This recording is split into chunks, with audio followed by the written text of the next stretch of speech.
경상북도의 깊은 시골 마을, 논과 밭이 끝없이 이어지고 여름이면 매미 소리가 귀를 울리고 겨울이면 눈보라가 몰아치는 곳, 그곳에서 저는 태어났습니다.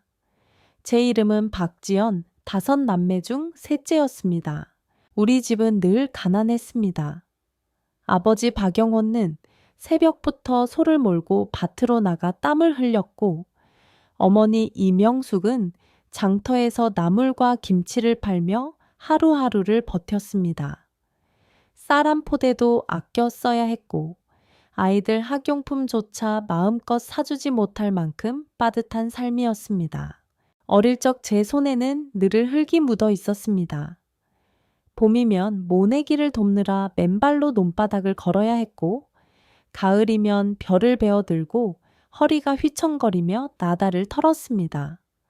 아직 초등학교도 다니지 않았을 때 저는 어머니를 따라 들깨밭에서 풀을 메고 떨어진 옥수수를 주워 바구니에 담았습니다. 친구들이 소꿉놀이를 할 때 저는 이미 낫을 잡는 방법을 배워야 했습니다. 한여름의 태양은 잔인했습니다. 전고 무렵 논 위로 이글거리는 햇살이 내리쬐면 땀이 줄줄 흘러내려 등줄기를 적셨습니다. 흙탕물 속에 잠긴 다리는 쑤셨고 손바닥에는 물집이 잡혔습니다. 그래도 일을 멈출 수 없었습니다. 일을 멈추면 그날 저녁 반찬이 줄어들었기 때문입니다. 그러나 저는 마음속으로 늘 다짐했습니다. 나는 이렇게 살지 않을 거야. 반드시 이곳을 벗어나서 완전히 다른 삶을 살 거야. 그 다짐은 제 어린 시절을 지탱하는 힘이었습니다. 저는 또래보다 책을 더 좋아했고 공부만이 유일한 탈출구라는 걸 알았습니다. 교실 창문 너머로 펼쳐진 산과 들을 바라보며 저는 속으로 중얼거렸습니다. 공부해서 서울로 갈 거야. 절대 여기서 끝나지 않을 거야. 중학교에 올라가면서 저는 더 독해졌습니다. 낮에는 학교 수업을 듣고 밤에는 초가집의 희미한 전등 아래에서 새벽까지 문제집을 풀었습니다. 때로는 등잔불에 기대어 글자를 읽을 때도 있었습니다. 손등에는 모기가 앉아 피를 빨았지만 저는 펜을 내려놓지 않았습니다. 아버지는 가끔 이렇게 말씀하셨습니다. 지연아, 여자는 그냥 시집 잘 가면 되는 거야. 괜히 공부한다고 고생하지 말고 건강 챙겨라. 하지만 저는 속으로 반발했습니다. 왜 여자는 시집이 전부여야 해? 나는 내가 벌어서 내가 원하는 삶을 살 거야. 어머니는 제 고집을 누구보다 잘 알았습니다. 그래서 몰래 새 연습장을 사다 주시며 속삭였습니다. 지연아, 힘들어도 끝까지 해. 네가 우리 집 희망이야. 그 말은 제게 날개와 같았습니다. 가난이 발목을 붙잡아도 가족의 기대가 등을 떠밀었습니다. 저는 그 기대를 배신하고 싶지 않았습니다. 고등학교에 진학하면서 경쟁은 더 치열해졌습니다. 서울에서 내려온 문제집을 구해 풀고 주말에는 도서관에서 하루 종일 자리를 지켰습니다. 도시 아이들과 겨루려면 2배, 3배 노력해야 했습니다. 친구들이 연애 이야기를 할 때도 저는 귀를 닫고 책만 보았습니다. 제게 사랑은 사치였고 유일한 목표는 오직 하나였습니다. 서울의 대학에 합격해서 이 가난을 끝내는 것. 밤하늘에 별이 가득한 시골 마당에 앉아 있으면 저는 하늘을 향해 속삭였습니다. 언젠가 나는 이 별들보다 더 높은 곳으로 갈 거야. 이렇게 저는 하루하루를 버티며 오직 미래만을 바라봤습니다. 가난은 제게 굴레였지만 동시에 가장 큰 원동력이기도 했습니다. 언젠가 이 마을을 떠나 전혀 다른 세상에서 새로운 삶을 시작하리라는 꿈이 제 가슴을 불태우고 있었습니다. 고등학교 3학년이 되었을 때 제 삶은 매일이 전쟁 같았습니다. 새벽 5시에 일어나 소 한 마리에게 여물을 주고 학교에 가기 전 논밭에 김을 매는 일을 도왔습니다. 손에는 항상 흙이 묻어 있었지만 마음속에는 오직 책과 대학 입시만이 자리하고 있었습니다. 교실에서 친구들이 점심시간에 삼삼오오 모여 간식을 먹으며 수다를 떨 때 저는 도시락을 대충 먹고 곧장 교무실 앞에 있는 자습실로 향했습니다.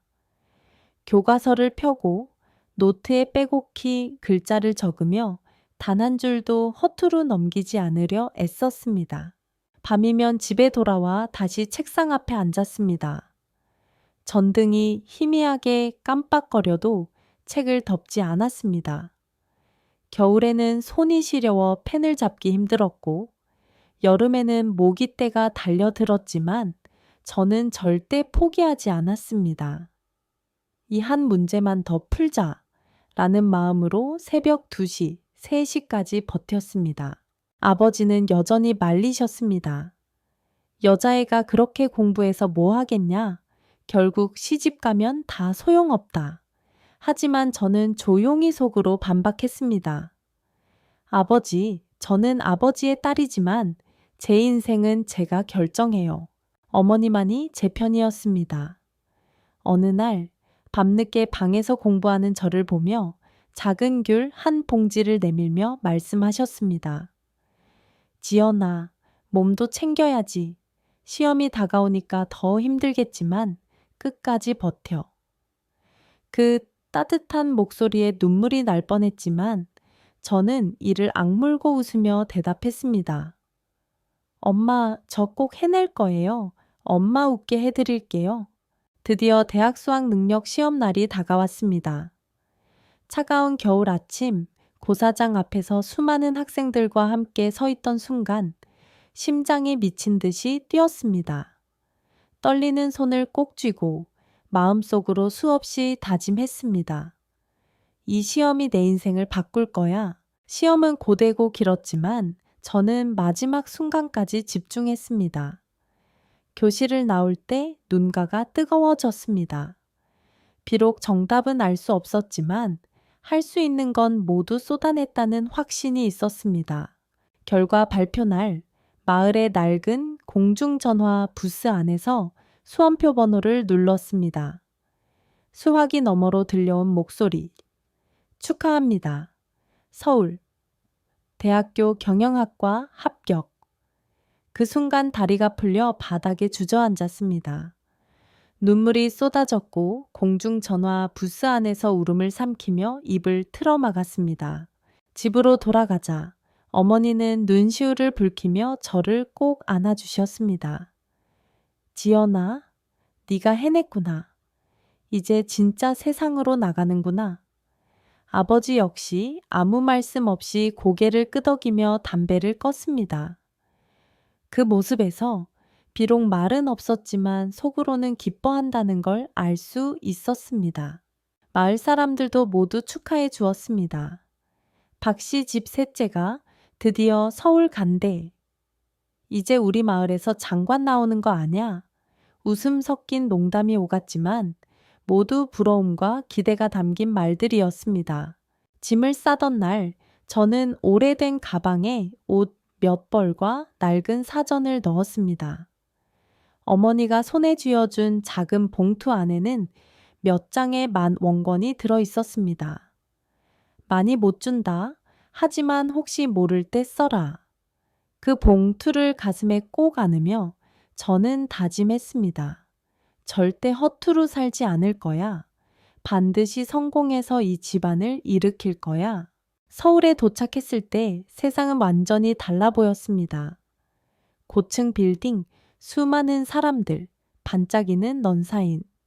모든 것이 눈부셨지만 동시에 두려움도 밀려왔습니다. 하지만 저는 포기하지 않았습니다. 여기가 내가 꿈꾸던 무대야. 이제부터 시작이다. 그 순간 제 인생의 두 번째 장이 열리고 있었습니다. 서울 생활은 제게 또 다른 전쟁터였습니다.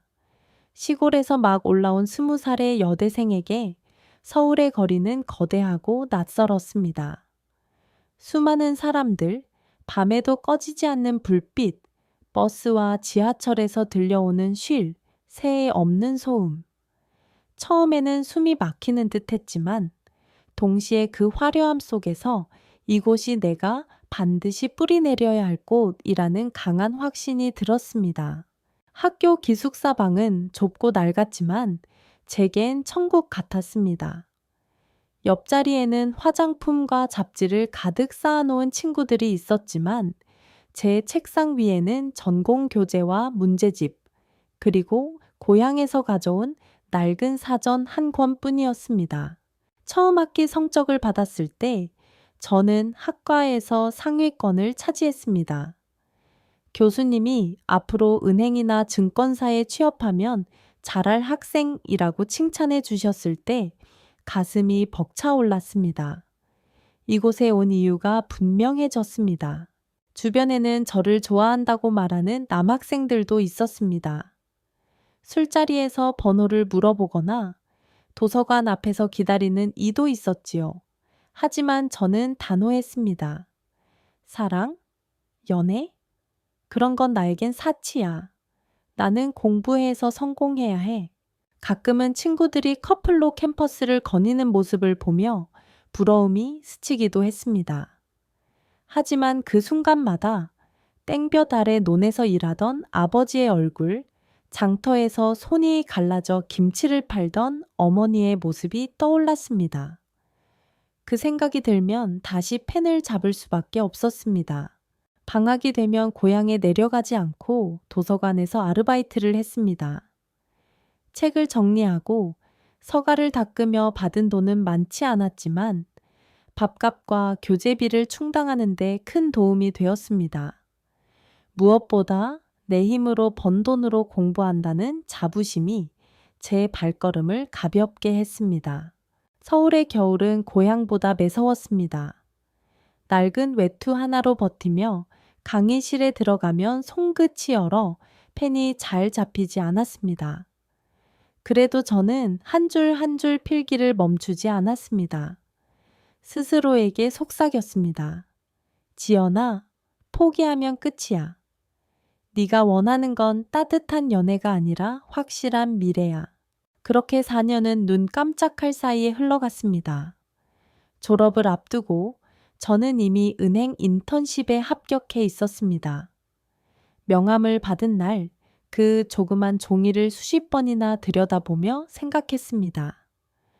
드디어 시작이다. 내가 꿈꾸던 세상으로 한 걸음 들어섰어. 그때까지 제 삶에는 단 한 번도 사랑이라는 단어가 들어오지 못했습니다.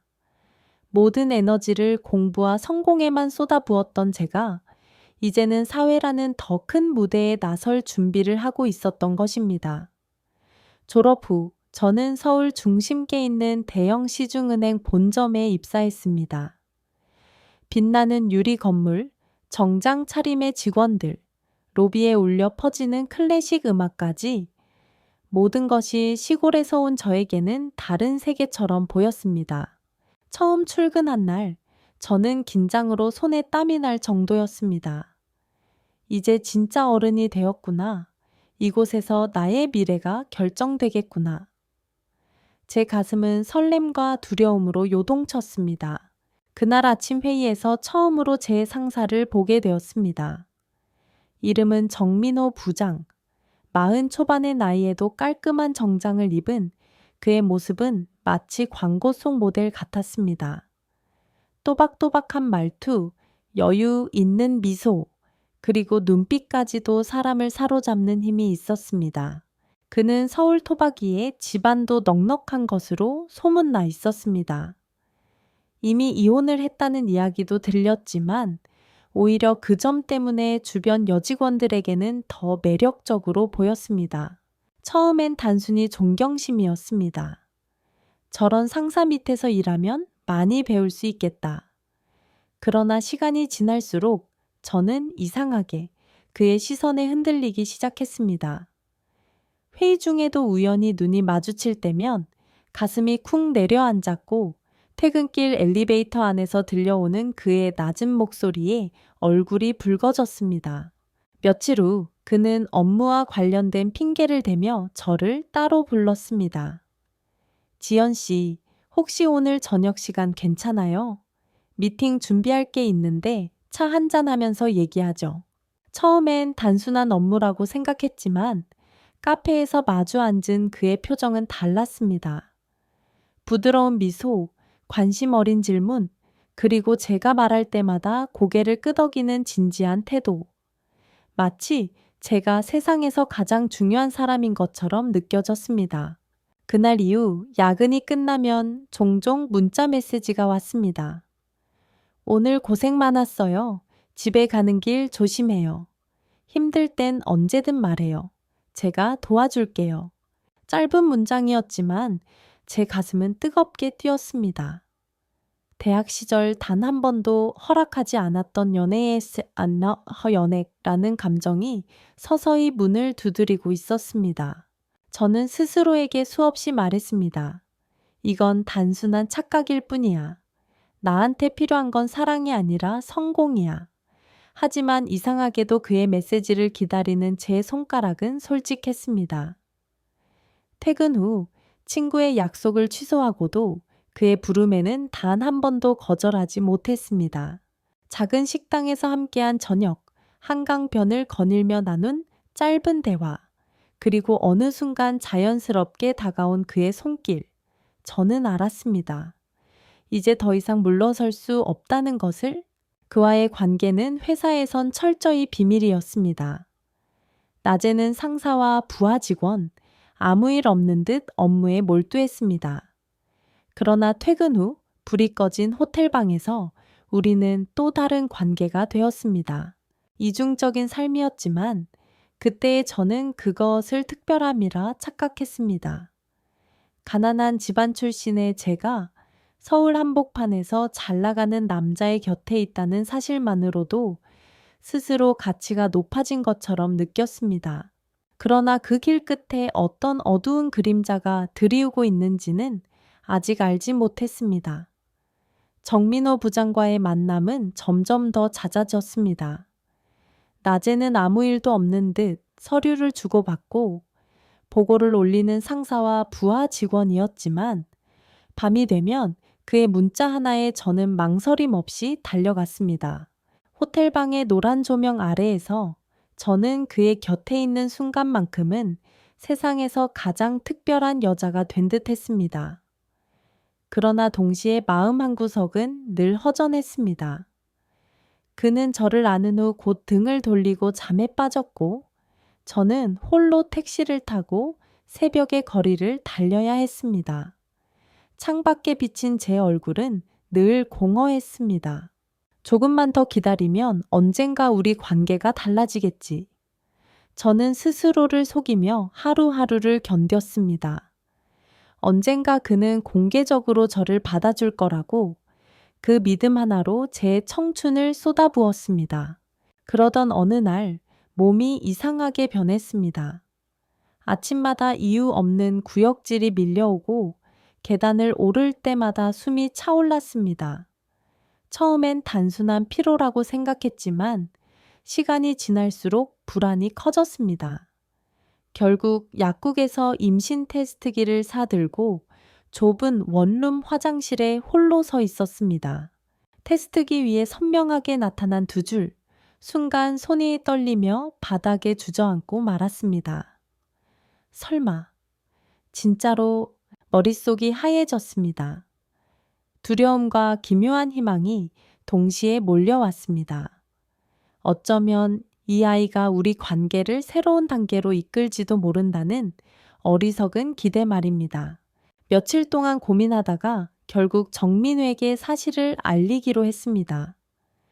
퇴근 후 카페 구석자리에 마주 앉아 저는 조심스럽게 입을 열었습니다. 부장님, 저 임신한 것 같아요. 그 순간 그의 표정은 굳어졌습니다. 예상했던 놀람이나 기쁨이 아닌 차갑고 무심한 시선이었습니다. 그는 잠시 침묵하다가 낮게 중얼거렸습니다. 지연 씨, 제정신이에요. 누가 그걸 원했습니까? 그 말은 칼날처럼 제 가슴을 베었습니다. 저는 떨리는 손으로 그를 바라보며 겨우 입을 열었습니다. 저는 우리 아이니까. 같이.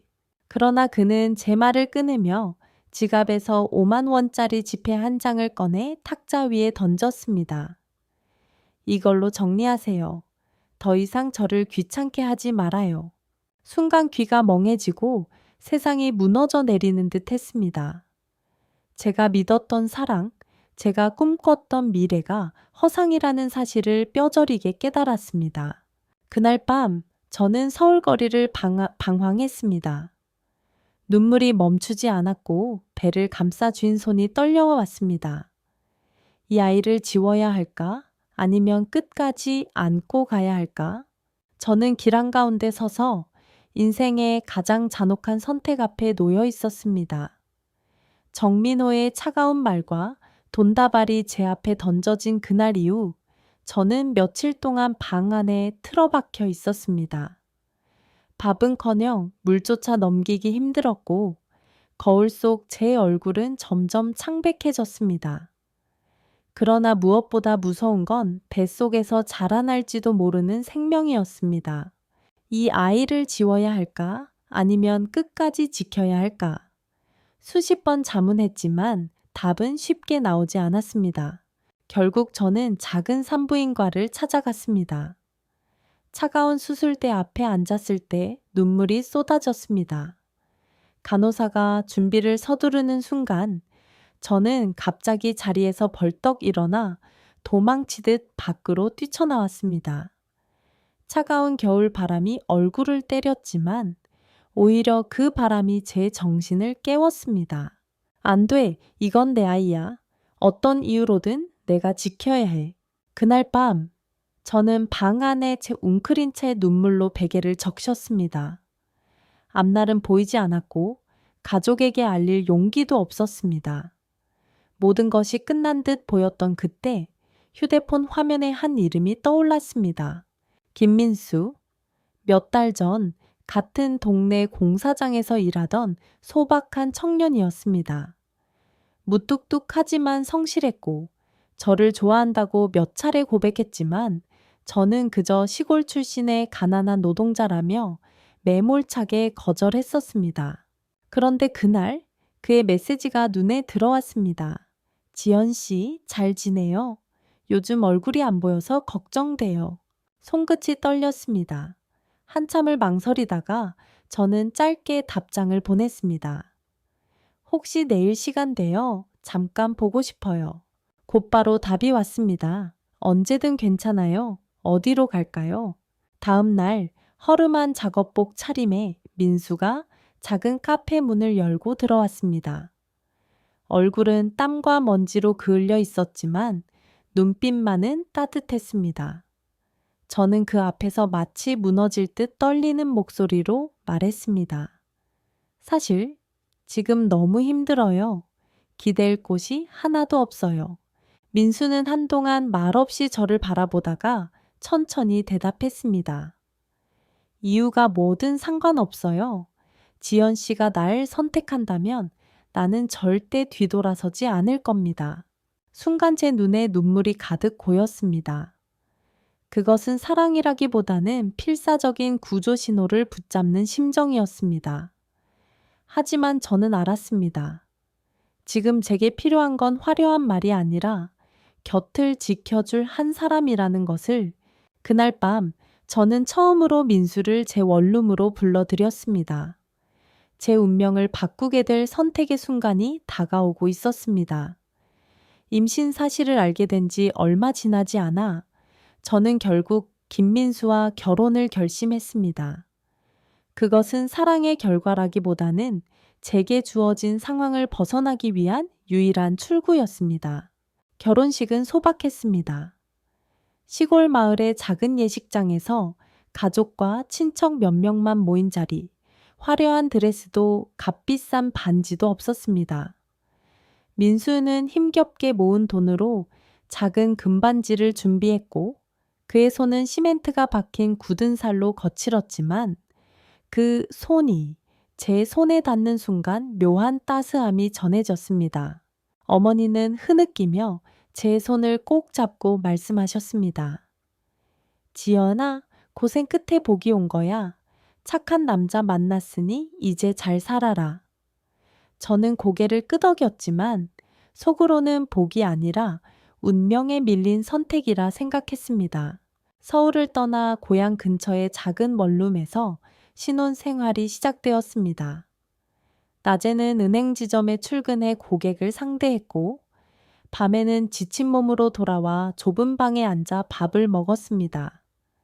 민수는 여전히 건설 현장에서 일했고, 비 오는 날에도 눈 오는 날에도 새벽같이 나가 땀을 흘리며 돈을 벌었습니다. 그는 늘 묻곤 했습니다. 지연아, 힘들지 않아? 혹시 후회하는 건 아니야? 저는 웃는 척하며 대답했습니다. 아니야, 괜찮아. 나는 이제 가정을 지켜야 하니까.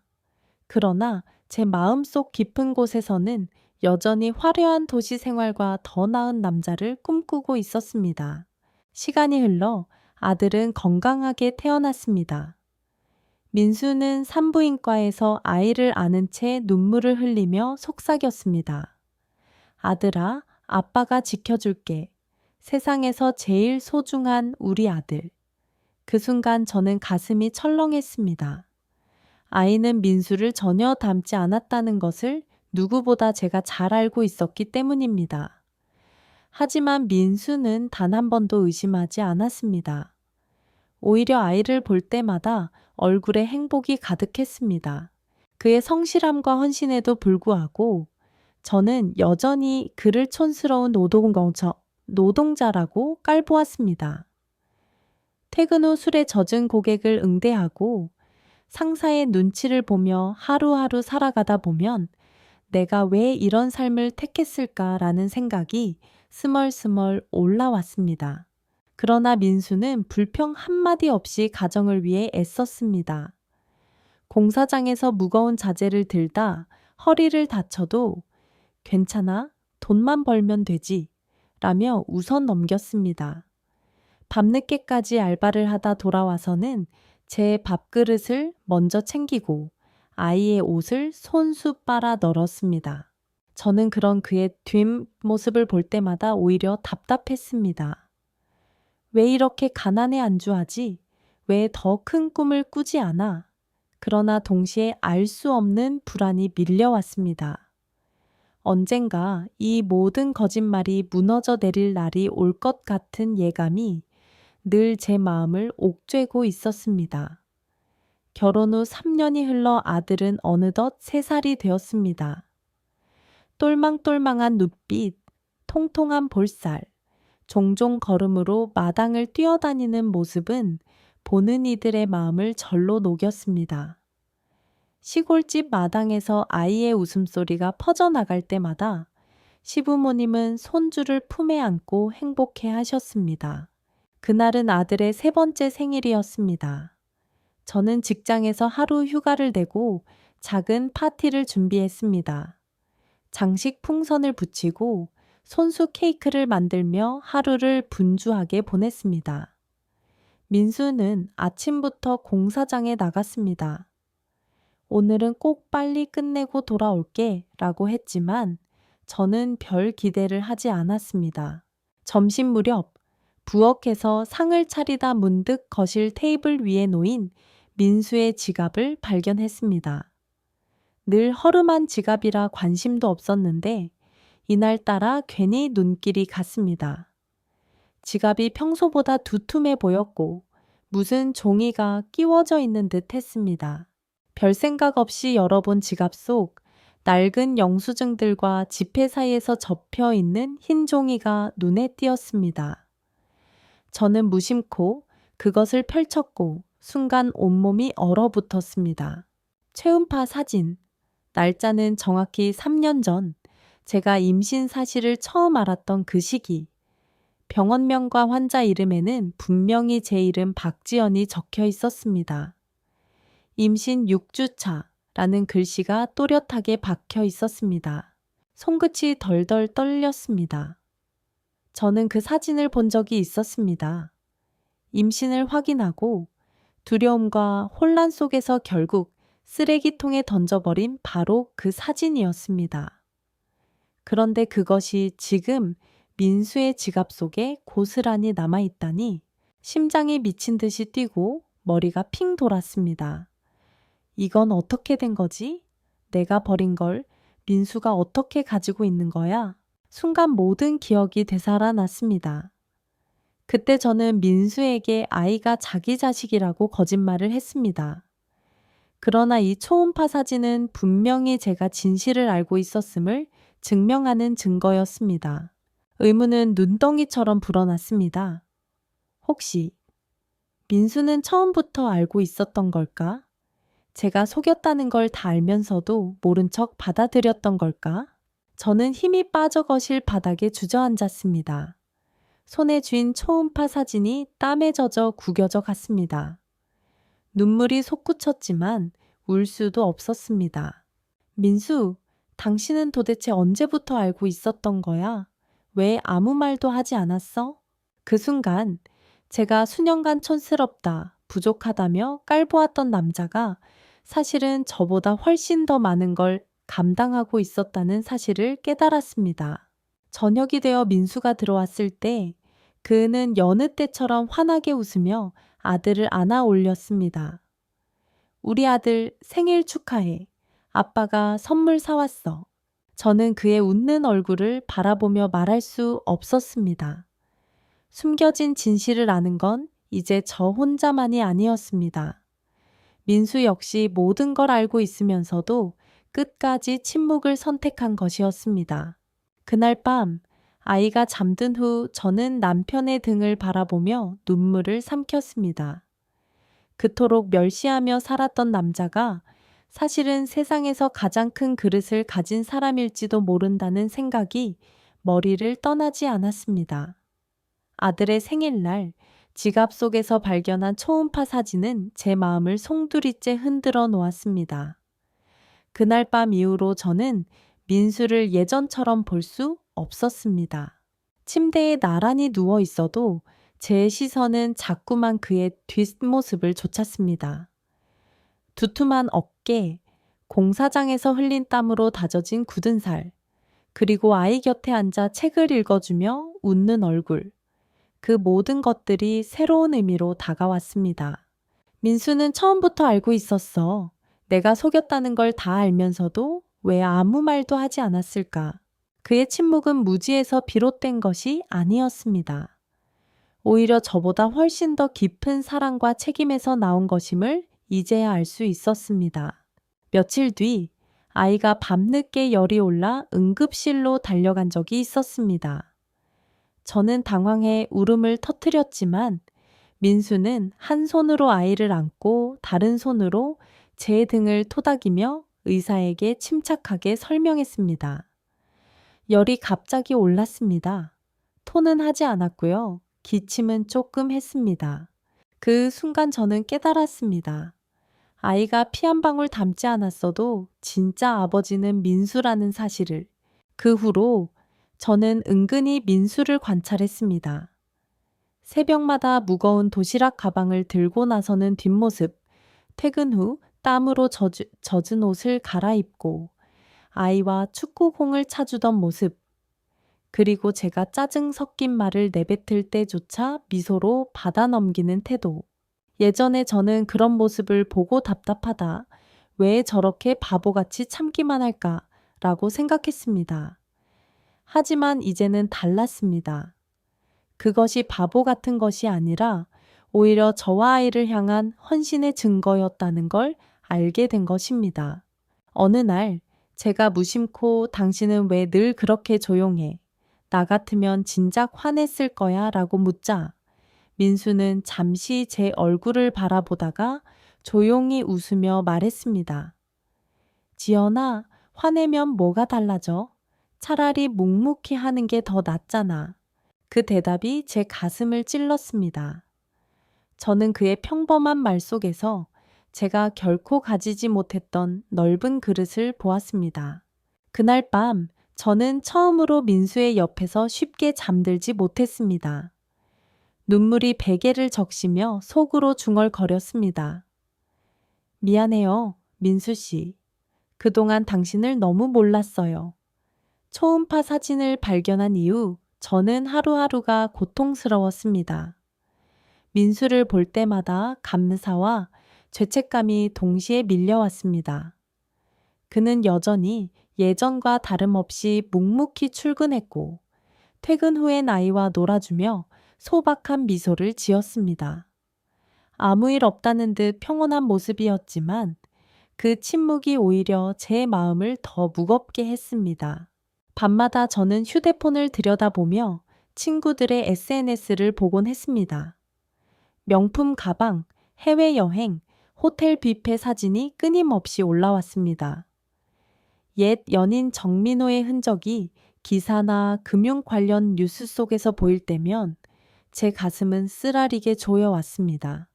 만약 그와 함께였다면 내 인생은 달라졌을까? 물론 그가 냉정하게 돈을 던지고 떠난 기억도 분명했지만 동시에 저는 그 화려한 세계를 아직 완전히 버리지 못하고 있었습니다.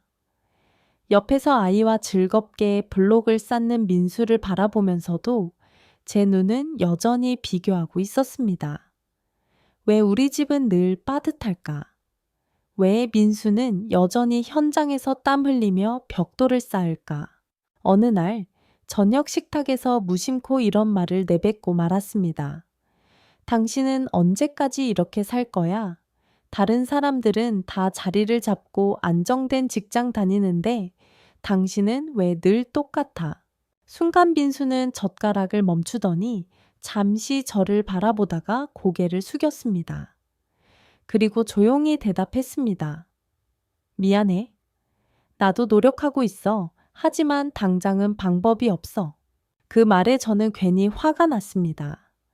속으로는 제가 잘못이라는 걸 알면서도 입에서는 차가운 말이 흘러나왔습니다. 노력, 노력. 그 말만 몇 년째야. 결국 난 평생 이렇게 살아야 하는 거네. 아이 앞에서까지 그런 말을 내뱉고 나니 스스로도 놀랐습니다. 아이가 제 얼굴을 바라보며 울 듯 말 듯한 표정을 지었고 민수는 억지로 웃으며 아이에게 반찬을 덜어주었습니다. 그 모습을 보면서 제 가슴은 더 깊이 무너졌습니다. 밤이 되어 불을 끄고 누웠지만 잠은 오지 않았습니다. 옆에서 고니 자는 민수의 숨결이 들릴 때마다 저는 스스로에게 물었습니다. 나는 왜 이렇게 잔인할까? 나는 왜 아직도 그를 받아들이지 못할까? 민수는 제 삶을 구해준 사람이었습니다. 아이의 진짜 아버지가 될 수 없는 운명을 알면서도 묵묵히 모든 것을 감당해준 사람이었습니다. 그런데도 저는 여전히 그를 사랑한다고 말하지 못했습니다. 오히려 나는 이 결혼에 어울리지 않는다. 나는 민수 같은 사람 옆에 설 자격이 없다는 생각이 점점 강해져 갔습니다. 그날 새벽, 저는 베개를 끌어안고 눈물을 흘리며 속삭였습니다. 민수 씨, 미안해요. 나는 아직도 나 자신을 용서하지 못하겠어요. 늦여름의 더위가 한창이던 어느 날 밤, 아들은 갑작스럽게 고열에 시달렸습니다. 몸이 불덩이처럼 달아오르고 축 늘어진 작은 손이 제 손바닥에 닿자 온몸이 떨렸습니다. 저는 당황해 울음을 터뜨리며 민수를 흔들었습니다. 민수 씨, 어떡해. 애가 너무 뜨거워. 민수는 놀란 눈으로 아이를 안아들고 곧바로 옷을 챙겼습니다. 그는 차분하면서도 단호했습니다. 지연아, 울지 마. 지금은 빨리 병원으로 가는 게 먼저야. 깜깜한 시골길을 달려 읍내 응급실에 도착했을 때 저는 다리에 힘이 풀려 주저앉을 뻔했습니다. 의사가 아이를 진찰하는 동안 저는 손끝이 차가워져 제대로 숨도 못 쉬었습니다. 그러나 민수는 묵묵히 옆에 서서 필요한 질문에 차분하게 대답했습니다. 토는 하지 않았습니다. 열은 갑자기 올랐고요. 오늘 저녁까진 잘 먹었어요. 그의 목소리는 단단했고 의사는 고개를 끄덕이며 약 처방과 주사를 준비했습니다. 다행히 큰 병은 아니고 단순 바이러스성 고열이었지만 그때까지 저는 이미 눈물을 주체할 수 없었습니다. 치료가 끝나고 아이가 잠들자 민수는 플라스틱 의자에 털썩 주저앉았습니다. 얼굴은 땀으로 범벅이었고 눈가에는 피로가 역력했습니다. 그러나 아이의 이마에 손을 얹은 그의 표정은 그 누구보다 다정했습니다. 괜찮다 아들아. 아빠가 여기 있잖아. 저는 그 옆에 앉아 조용히 그의 행간을 바라봤습니다. 눈물로 시야가 흐려졌지만 그 순간 제 마음속에 오랫동안 굳게 닫혀있던 문이 서서히 열리는 걸 느꼈습니다. 민수는 피 한 방울 닮지 않은 아이를 세상 누구보다 소중히 여기고 있었습니다. 그리고 저는 그동안 그 진실을 외면한 채 그를 무시하고 상처 주며 살아왔던 겁니다. 병원 복도에 앉아있던 그날 새벽, 저는 처음으로 마음속 깊이 인정했습니다. 진짜 아버지는 혈연이 아니라 아이 곁을 끝까지 지켜주는 사람이다. 민수의 옆에서 흐느끼며 저는 속으로 다짐했습니다. 이제 더는 도망치지 않겠어. 나는 이 남자에게 빚진 게 아니라 오히려 기적을 받은 거야. 아들의 열이 가라앉고 병원에서 무사히 집으로 돌아온 뒤 제 마음속에는 묘한 변화가 일어나기 시작했습니다. 민수가 아이를 안고 병실을 오가던 모습, 땀에 젖은 이마를 닦으며 끝내 지쳐 쓰러질 뻔했던 모습이 머릿속에서 떠나지 않았습니다. 그날 이후 저는 아침마다 조금 더 일찍 일어나 밥상을 차렸습니다. 예전엔 바빠 죽겠는데 왜 내가 이런 걸 해야 하지? 라며 짜증부터 냈지만 이제는 달랐습니다. 뜨끈한 된장국에 밥 한 그릇을 올려두고 민수가 식탁에 앉는 순간 그의 미소가 제 가슴을 뭉클하게 했습니다. 지연아, 무슨 일 있어? 요즘은 아침을 다 챙기네. 저는 눈을 피하며 대답했습니다. 그냥 이제는 내가 해야 할 일 같아서. 아이와 함께 있는 시간도 달라졌습니다. 예전에는 퇴근 후 스마트폰을 붙잡고 세상과 비교하는 데만 몰두했지만 요즘은 아이가 들고 온 색연필을 받아들고 함께 그림을 그렸습니다. 엄마, 이거 봐. 아빠 그린 거야. 아이의 종이에 삐뚤빼뚤한 막대 인간이 그려져 있었고 머리 위에는 크게 아빠라고 쓰여 있었습니다. 그 글자를 보는 순간 제 눈시울은 저도 모르게 붉어졌습니다. 그러나 제 변화가 민수에게는 오히려 낯설었던 것 같습니다. 그는 잠시 저를 바라보다가 말했습니다. 요즘 왜 그래? 무슨 고민 있어? 저는 대답 대신 억지 웃음을 지었습니다. 진실을 고백하고 싶었지만 입술은 굳게 닫혔습니다. 밤마다 침대에 누우면 가슴이 먹먹했습니다. 이제라도 말해야 할까? 민수 씨, 사실 이 아이는 수십 번 머릿속에서 연습했지만 막상 눈을 마주하면 아무 말도 꺼낼 수 없었습니다. 저는 두려웠습니다.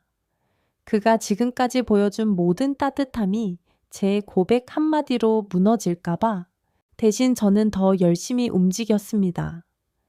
빨래를 널고 방을 청소하고 아이의 간식을 손수 만들며 좋은 아내, 좋은 엄마 흉내를 냈습니다. 하지만 그럴수록 제 마음속 공허함은 커져만 갔습니다. 어느 날 밤 민수가 무심히 중얼거렸습니다. 지연아, 네가 웃을 때가 제일 좋아. 그 말에 저는 한동안 대답하지 못했습니다. 눈물이 차올라 고개를 돌린 채 속삭였습니다. 민수 씨, 미안해요. 그 순간 그는 아무것도 묻지 않았습니다. 마치 이미 모든 답을 알고 있다는 듯 그저 제 어깨를 가볍게 감싸줄 뿐이었습니다. 그리고 그 침묵이야말로 저를 더욱 옥죄었습니다. 모든 게 조금씩 안정을 찾아가는 듯 보였던 어느 날 오후, 저는 퇴근 후 전화를 받았습니다. 낯선 번호였습니다. 대수롭지 않게 전화를 받았지만 들려온 목소리에 온몸이 굳어버렸습니다. 지연아, 나야, 잘 지냈어? 심장이 미친 듯이 뛰기 시작했습니다. 그 목소리는 결코 잊을 수 없는 사람이었습니다.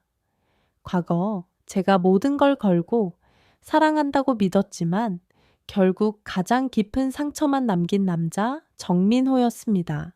히어우, 톰, 왜 전화한 거야? 제 목소리는 떨렸습니다. 민호는 태연하게 말을 이었습니다.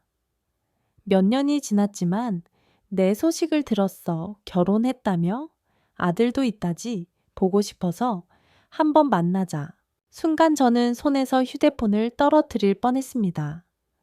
눈앞이 아득해지고 방금 전까지 웃으며 그림을 그리고 있던 아이의 모습과 과거의 그림자가 뒤엉켰습니다. 저는 단호하게 거절해야 한다는 걸 알았습니다. 그러나 목구멍은 꽉 막혀 나오지 않았습니다. 겨우 짜낸 대답은 나는 이제 가정이 있어. 더는 연락하지 마. 하지만 민호는 비웃듯 대꾸했습니다. 지연아, 네가 뭐 때문에 나를 떠나 결혼했는지 나는 다 알아. 하지만 결국 네 마음속에는 아직 나 있잖아. 예전처럼 다시 시작할 수 있어. 그의 목소리에는 묘한 확신이 담겨 있었습니다. 저는 소스라치게 전화를 끊었지만 이후로 마음은 전혀 평온할 수 없었습니다. 그날 밤 민수가 아이를 재우고 거실에서 저를 바라봤습니다. 오늘 하루 종일 얼굴이 안 좋아 보였어. 무슨 일 있어? 저는 고개를 저으며 억지로 미소를 지었습니다. 아니야, 그냥 피곤해서 그래. 그러나 내 마음속에는 거대한 파도가 일렁이고 있었습니다. 과거의 그림자가 다시 다가오고 있다는 사실, 그것은 단순히 제 감정의 문제를 넘어 우리 가족 전체를 흔들어 놓을 위험이었습니다. 침대에 누워 잠든 민수의 옆모습을 바라보며 저는 두 손을 꽉 움켜쥐었습니다.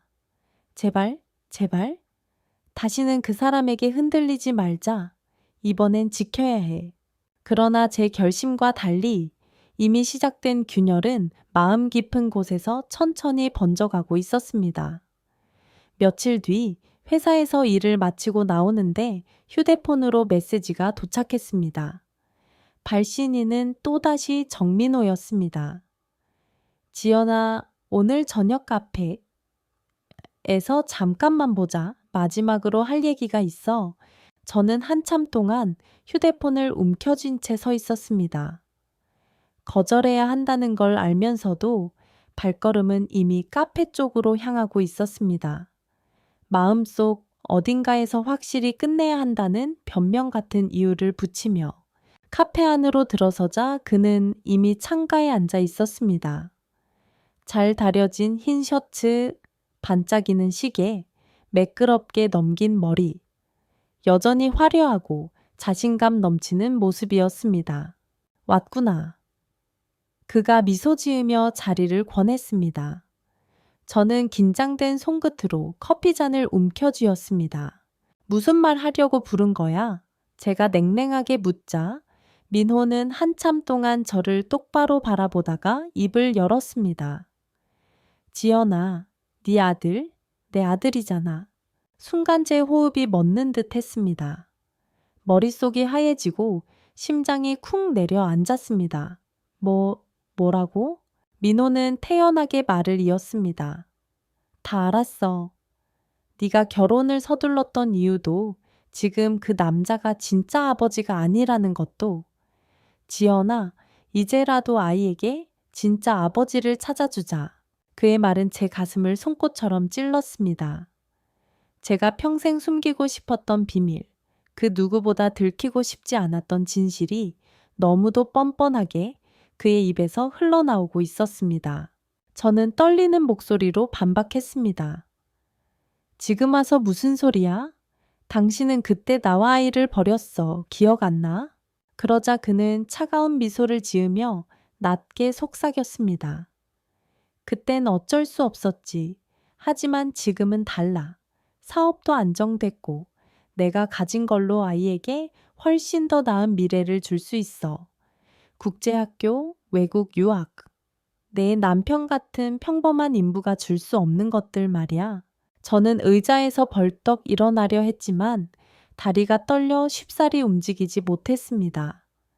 머릿속에는 민수가 아이를 안고 병원 복도를 뛰어다니던 모습이 떠올랐습니다. 그리고 지금 눈앞에 앉아 있는 남자의 차갑고 계산적인 얼굴이 겹쳐졌습니다. 그만해. 다시는 연락하지 마. 간신히 그렇게 말하고 돌아서려는 순간 민호의 목소리가 뒤에서 따라왔습니다. 지연아, 네가 아무리 부정해도 아이는 내 피야. 언젠가는 진실을 마주하게 될 거야. 그리고 그때 넌 선택해야 해. 그 말이 제 발걸음을 붙잡았습니다. 저는 눈물이 핑 돌면서도 이 이를 악물고 카페를 나섰습니다. 저녁거리에 넌사인들이 흔들려 보였고 제 마음은 무너져 내릴 듯 흔들렸습니다. 하지만 한 가지는 분명했습니다. 민호는 제 과거이자 아이를 버린 사람입니다. 반면 민수는 단 한 번도 등을 돌리지 않았습니다. 그 차이가 제 가슴에 무겁게 새겨졌습니다. 카페에서 민호를 만난 지 며칠 후 저는 불안에 사로잡혀 있었습니다. 휴대폰 진동이 울릴 때마다 가슴이 철렁 내려앉았고 현관문 초인종 소리에도 온몸이 굳어버렸습니다. 그리고 두려움은 결국 현실이 되었습니다. 어느 토요일 오후 집 앞 골목에서 낯익은 차가 멈췄습니다. 창문이 열리자 민호가 태연한 표정으로 손을 흔들었습니다. 지연아, 얘기 좀 하자.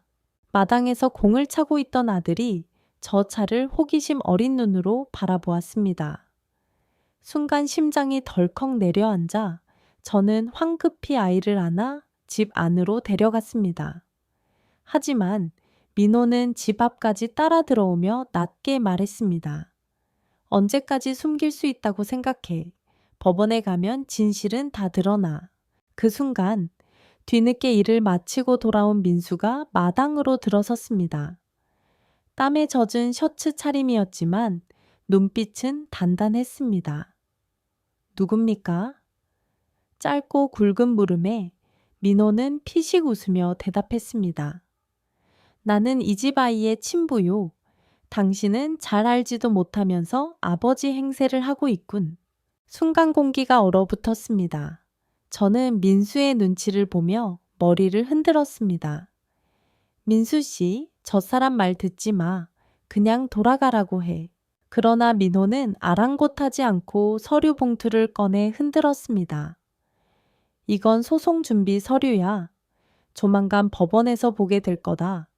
그때는 네가 뭐라 변명해도 소용없어. 민수는 잠시 말없이 그를 바라보다가 제 앞에 서서 저를 감쌌습니다. 나가십시오. 더는 집 앞에 얼씬도 하지 말고. 민호의 비웃음이 골목에 메아리 쳤습니다. 곧 보자고.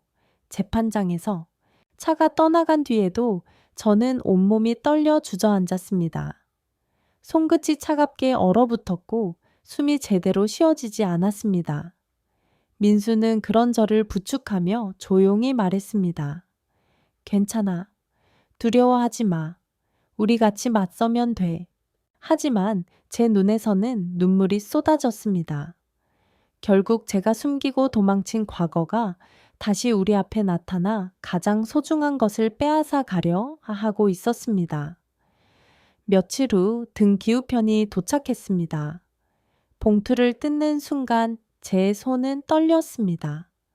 안에는 법원에서 발송한 소환장이 들어 있었습니다. 친자 확인 및 양육권 관련 소송. 눈앞이 흐려지며 숨이 막혔습니다. 민수는 차분히 봉투를 읽고는 깊은 숨을 내쉬었습니다. 결국 이렇게 되는구나. 저는 두 손으로 얼굴을 가리고 울었습니다. 미안해, 민수 씨. 다 내 잘못이야. 당신까지 이런 일에 끌어들여서. 민수는 제 손을 잡으며 고개를 저었습니다. 지연아, 우리가 가족이라면 같이 싸워야 해. 잘못을 탓하기 전에 아이를 지키는 게 먼저야. 재판 당일 법정 안은 숨이 막힐 만큼 긴장감이 감돌았습니다.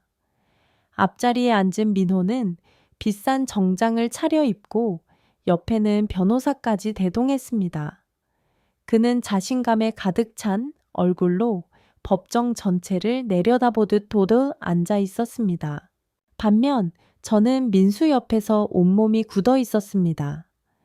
심장이 귀 바로 옆에서 쿵쿵 뛰는 것 같았고 손끝은 얼음처럼 차가웠습니다. 판사의 목소리가 울려 퍼졌습니다. 원고 정민호 씨, 피고 김민수, 박지연 씨. 오늘은 친자 관계와 양육권에 대해 심리하겠습니다. 민호 쪽 변호사가 먼저 나섰습니다. 존경하는 재판장님, 저희 의뢰인 정민호 씨는 분명히 해당 아이의 생물학적 아버지입니다. DNA 검사도 준비되어 있습니다. 친권 회복은 당연한 권리입니다. 그 말이 끝나자 제 심장이 내려앉았습니다. 숨이 가빠지며 눈물이 차올랐습니다. 그러나 민수는 담담히 자리에서 일어나 법정에 말했습니다. 존경하는 재판장님, 저는 아이가 태어나던 순간부터 지금까지 단 하루도 빠짐없이 아버지로 살아왔습니다. 기저귀를 갈고 밤새 열을 재고 첫 걸음을 지켜보았습니다. 아이는 지금까지 저만을 아빠라고 불러왔습니다. 혈연만으로 아버지가 되는 게 아니라는 걸 증명하며 살아왔습니다. 그의 목소리는 단호했지만 떨림이 없었습니다. 방청석에 앉은 사람들도 순간 숨을 죽였습니다. 판사는 양측의 주장을 들은 후 조용히 고개를 끄덕였습니다. DNA 검사를 통해 생물학적 사실을 확인한 후 아이의 최선의 이익을 고려해 판단하겠습니다. 그날 법정을 나서는 순간 제 다리는 풀려 주저앉을 뻔했습니다. 하지만 민수는 제 등을 부드럽게 감싸며 말했습니다. 괜찮아. 우리가 함께라면 이겨낼 수 있어. 그 말 한마디가 절망 속에서도 제 마음에 작은 불빛처럼 스며들었습니다. 몇 주가 지난 어느 날 법원으로부터 우편이 도착했습니다. 봉투 속에는 DNA 검사 결과지가 들어 있었습니다. 떨리는 손으로 종이를 펼치자 굵은 글씨가 눈에 들어왔습니다. 친자 관계 99.9% 일치. 순간 머릿속이 하얘졌습니다. 예상했던 결과였지만 실제로 눈으로 확인하는 순간 숨이 막혔습니다. 옆에서 민수는 잠시 종이를 바라보더니 천천히 고개를 끄덕였습니다. 그래, 결국 이렇게 나왔네. 그는 담담하게 말했지만 손끝은 하얗게 질려 있었습니다. 며칠 후 열린 재판에서 판사가 서류를 확인한 뒤 조용히 판결문을 낭독했습니다. 아이의 생물학적 아버지는 정민호 씨로 확인되었습니다. 그러나 지난 3년간 아이를 실제로 양육해온 이는 김민수 씨이며 아이는 현재 김민수 씨를 아버지로 인식하고 있습니다. 따라서 법원은 친권 및 양육권은 현 상태를 유지하되 원고에게는 면접 교섭권만을 인정합니다. 순간 제 가슴은 철렁 내려앉았다가 곧 크게 요동쳤습니다. 아이를 빼앗기지는 않았다는 안도감이 밀려왔지만 동시에 법적으로 혈연난이라는 사실이 공인되었다는 현실이 너무나 무겁게 다가왔습니다. 법정을 나서는 길, 민호는 여전히 비웃는 얼굴로 저를 향해 속삭였습니다. 봐라, 결국 아이는 내 피야. 네 남편이 아무리 발버둥 쳐도 진실은 숨길 수 없어. 저는 치를 떨며 고개를 돌렸습니다. 그러나 민수는 그런 민호의 말에 흔들리지 않고 담담히 대꾸했습니다. 아이에게 아버지가 누구인지 결정할 권리는 법원도 당신도 아닌 아이 자신에게 있습니다. 그리고 그 아이는 지금껏 단 한 사람만을 아버지라 불러왔습니다. 앞으로도 그럴 겁니다. 그의 목소리는 단호했고 그 순간 저는 눈물이 솟구쳤습니다. 내가 버티지 못했더라면 내가 도망쳤더라면 아이는 어떻게 되었을까? 민수가 아니었다면 우리는 결코 이 자리에 서지 못했을 것입니다. 집으로 돌아오는 길, 저는 처음으로 민수의 손을 꼭 잡았습니다. 민수 씨, 고마워요. 그리고 미안해요. 민수는 짧게 웃으며 고개를 저었습니다. 앞으로 지켜야 할 건 사과가 아니라 우리 가족이야. 그 말에 저는 다시금 결심했습니다. 더 이상 흔들리지 않겠다고. 판결이 내려진 지 일주일 뒤 정민호는 약속대로 집 앞에 나타났습니다. 고급 세단에서 내린 그는 값비싼 정장을 입고 손에는 큼직한 장난감 상자와 수입 과자를 들고 있었습니다. 마치 보여주기라도 하듯 눈에 띄는 선물들이었습니다. 현관 앞에 선 그는 억지 미소를 지으며 아이에게 다가갔습니다. 안녕, 아가. 아빠 왔어. 아이의 눈동자가 크게 흔들리더니 곧 제 뒤로 숨었습니다. 작은 손이 제 치맛자락을 꼭 붙잡고 불안한 눈빛이 민수를 향했습니다. 민수는 아이의 키에 맞춰 무릎을 굽히고 부드럽게 물었습니다. 괜찮아, 아들? 인사해 볼래? 그러나 아이는 고개를 세차게 저으며 민수의 목에 매달렸습니다. 싫어. 나 아빠 여기 있잖아. 아빠는 민수 아빠야. 그 순간 정민호의 얼굴이 굳어졌습니다. 억지 웃음이 사라지고 눈빛이 차갑게 변했습니다. 지연아, 이렇게 아이를 가르친 거야. 나를 모르는 것처럼 만들려고. 저는 떨리는 목소리로 대답했습니다. 아니야. 아이는 그냥 지금까지 민수 씨만 아빠로 알고 자란 거야. 그건 우리가 일부러 만든 게 아니라 현실이야. 민수는 조용히 아이를 안고 일어서며 정민호를 똑바로 바라봤습니다. 보셨죠? 아이의 마음이 어디에 있는지. 피가 같다고 해서 하루아침에 아버지가 되는 게 아닙니다. 아이의 작은 손은 민수의 목을 더 세게 감싸 안았습니다. 마치 세상 전부를 지켜 달라는 듯한 그 손길에 제 눈가도 뜨겁게 젖었습니다. 정민호는 결국 들고 온 선물을 현관 앞에 내려놓고 뒤돌아섰습니다. 고급차에 올라타 떠나는 그의 뒷모습에는 씁쓸함과 패배감이 뒤섞여 있었습니다. 그날 밤 아이는 민수의 품에 안긴 채 속삭였습니다. 아빠, 오늘 이상한 아저씨가 왜 나한테 아빠라고 했어? 민수는 아이의 머리를 쓰다듬으며 조용히 대답했습니다. 괜찮아. 넌 아빠가 누군지 이미 알고 있잖아. 아이의 눈이 반짝이며 대답했습니다. 응, 아빠는 민수 아빠야. 나 다른 아빠 필요 없어. 그 말을 들은 순간 저는 더 이상 눈물을 참을 수 없었습니다. 그토록 두려워했던 진실의 무게가 아이의 한마디 앞에서 조금은 가벼워진 듯 느껴졌습니다. 며칠 동안 정민호는 다시 나타나지 않았습니다. 저는 매일 불안한 마음으로 현관 초인종 소리에 귀를 기울였지만 더 이상 그의 그림자는 보이지 않았습니다.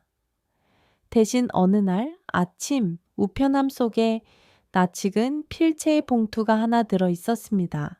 조심스레 봉투를 열자 짧은 편지가 담겨 있었습니다. 지연아, 나는 결국 아이에게 받아들여지지 못했다. 네가 말한 대로 아이의 진짜 아버지는 함께 시간을 보내고 사랑을 준 사람이더라. 그건 나일 수 없다는 걸 인정한다. 처음엔 분노했지만 오늘은 이상하게도 마음이 편하다. 내가 해줄 수 있는 건 떠나는 것뿐이다. 아이는 이제 내 남편에게 맡기겠다.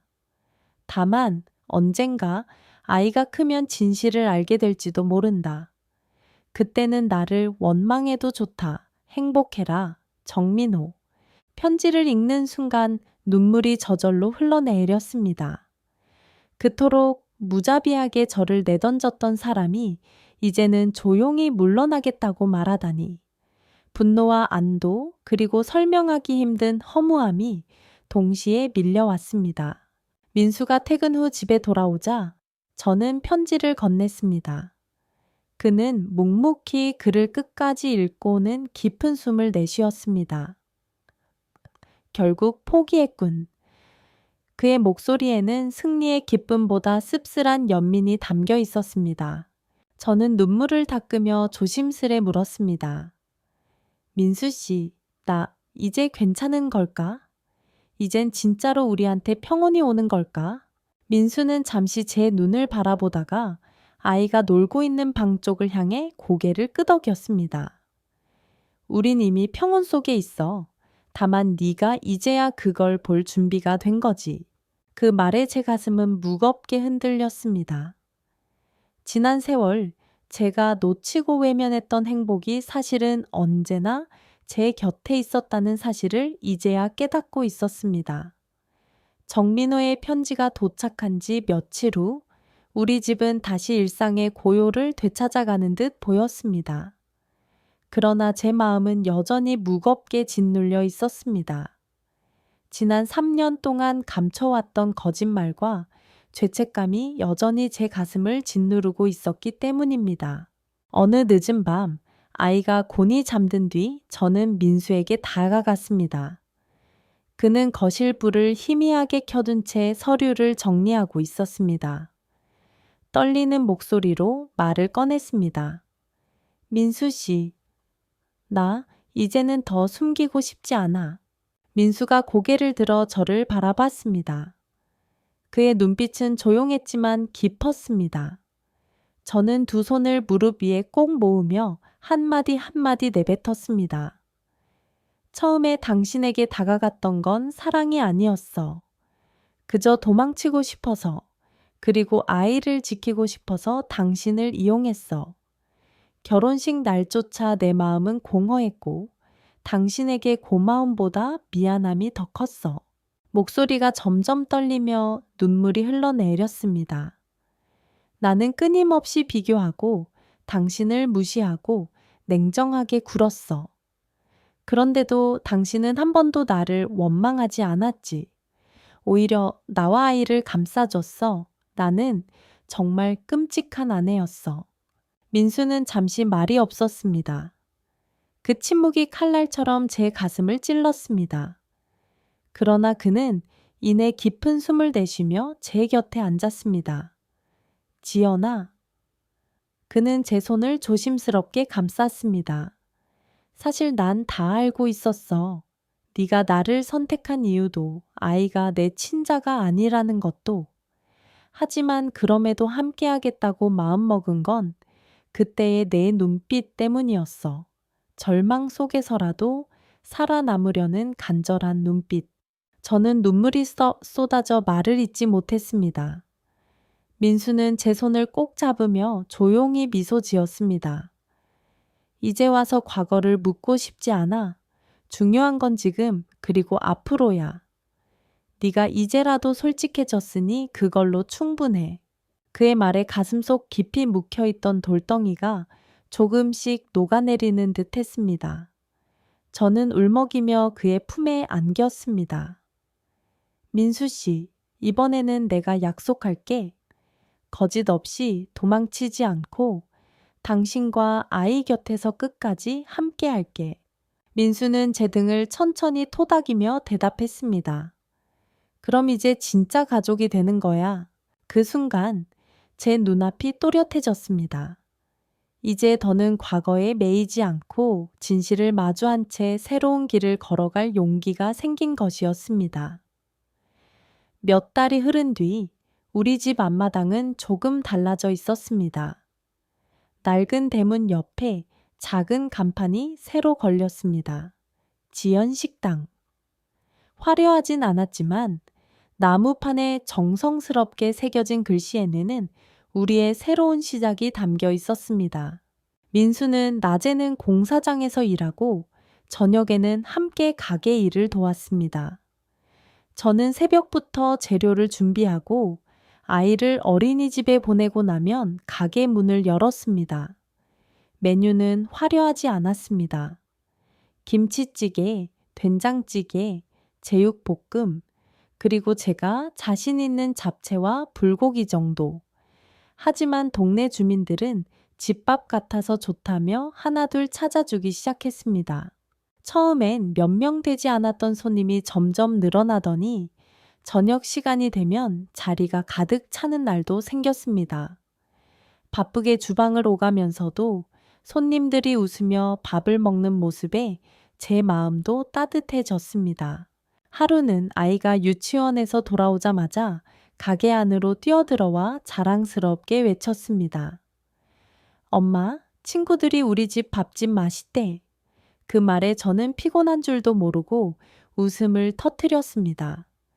민수도 아이의 머리를 쓰다듬으며 대견하다는 듯 바라봤습니다. 밤이 되어 가게 문을 닫고 세 식구가 마주 앉아 간단한 저녁을 먹을 때면 저는 문득 생각했습니다. 예전엔 화려한 삶만 꿈꾸며 허영심에 사로잡혀 있었는데 지금은 이렇게 소박한 밥상이 세상에서 가장 큰 행복으로 다가온다는 사실이 믿기지 않았습니다. 민수는 늘 말이 많지 않았지만 하루의 피곤함을 꾹 참고 웃어주었습니다. 지연아, 오늘 손님이 많아서 고생했지. 그래도 네가 만든 된장찌개 다들 칭찬하더라. 그의 말에 저는 눈시울이 뜨거워졌습니다. 이제야 알았습니다. 진짜 행복은 멀리 있지 않고 바로 이런 사소한 순간 속에 숨어 있다는 걸. 아이는 식탁 위에서 색연필로 그림을 그리며 중얼거렸습니다. 나 크면 아빠처럼 힘센 사람 될 거야. 그리고 엄마처럼 맛있는 밥 해줄 거야. 그 목소리를 들으며 저는 민수와 눈을 마주쳤습니다. 두 사람의 미소가 겹쳐지며 오래도록 가슴속을 따뜻하게 채워주었습니다. 시간은 흘러 계절이 2번 바뀌었습니다. 우리 집 앞 작은 식당은 이제 동네 사람들에게 없어서는 안 될 공간이 되었습니다. 점심때가 되면 인근 직장인들이 북적이고 저녁에는 가족 단위 손님들이 찾아와 따뜻한 밥을 먹으며 웃음을 나눴습니다. 가게 안은 늘 분주했지만 피곤하다는 생각보다는 살아있다는 기쁨이 더 크게 다가왔습니다. 아이는 가게 한쪽에 마련한 작은 탁자에서 그림을 그리며 어서 오세요 라고 손님을 따라하곤 했습니다. 손님들은 그 모습을 귀여워하며 이 집은 밥도 맛있고 분위기도 참 좋아요 라며 칭찬을 아끼지 않았습니다. 민수는 여전히 말수가 적었지만 그의 눈빛은 예전보다 훨씬 밝아졌습니다. 어느 날 밤 가게 문을 닫고 세 식구가 함께 남은 국을 나눠 먹으며 민수가 조용히 말했습니다. 지연아, 나 사실 지금이 제일 행복하다. 돈도 명예도 아니고 이렇게 가족이랑 웃으면서 밥 먹는 게 이게 내가 원했던 삶이었어. 그 말에 제 가슴이 뭉클해졌습니다. 저는 고개를 끄덕이며 대답했습니다. 나도 그래. 예전엔 화려한 것만 바라보다가 진짜 소중한 걸 놓칠 뻔했어. 이제는 당신이랑 아이랑 이 집이랑 그게 전부야. 그 순간 아이가 천진난만하게 말했습니다. 엄마, 아빠, 나는 우리 집 밥이 제일 좋아. 매일 같이 먹자. 민수와 저는 서로를 바라보다가 웃음을 터뜨렸습니다. 아이의 말은 단순했지만 그 안에는 우리가 그토록 원했던 답이 담겨 있었습니다. 밤하늘엔 별빛이 반짝였고 창밖으로 스며드는 바람은 한없이 부드러웠습니다. 저는 민수의 손을 잡았습니다. 거짓과 두려움으로 시작된 결혼이었지만 이제는 진실과 용서 그리고 사랑으로 다시 태어난 가정, 이제 알았습니다. 가족이란 피로만 이어지는 것이 아니라 서로를 붙잡고 끝내 놓지 않는 선택의 연속이라는 것을. 그리고 우리는 늦었지만 그 선택을 제대로 할 수 있게 되었습니다. 그날 밤 저는 오랜만에 깊이 잠들었습니다. 꿈속에서조차 민수와 아이의 웃음소리가 함께했습니다.